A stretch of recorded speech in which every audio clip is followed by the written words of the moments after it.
Well, Ariel Cohen is a senior fellow at the Atlantic Council's Eurasia Centre and a member of the Council of Foreign Relations. He joins me now live from Washington, D.C. So it's taken 48 hours of US-led negotiations to get to this point. What are the chances now of a ceasefire holding this time? Well, we all hope that the ceasefire will hold and that a much graver humanitarian disaster can be avoided. But hope is not enough.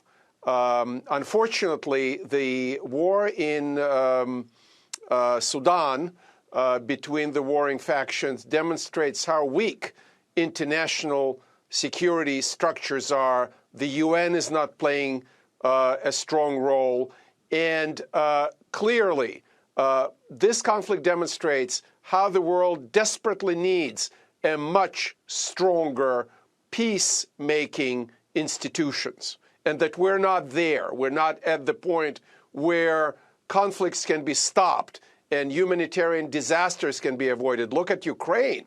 It's going on now for a year plus, and we cannot stop it.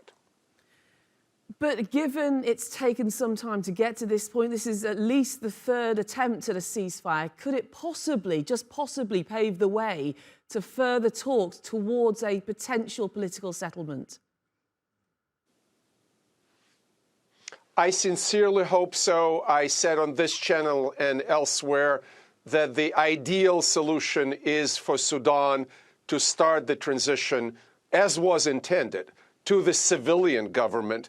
And both generals should retire, leave the military, and the rapid security force and the military should be merged under a different command. Whether this is going to happen or not, I cannot tell you.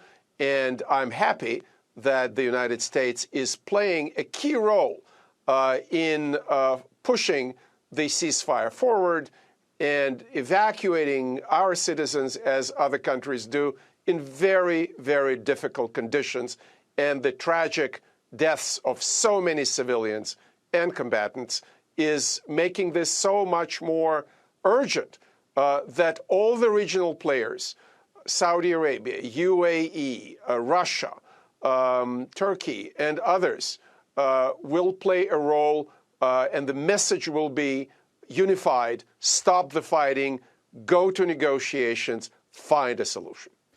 OK, so in terms of this ceasefire, we're talking of 72 hours. What will it allow the authorities to do?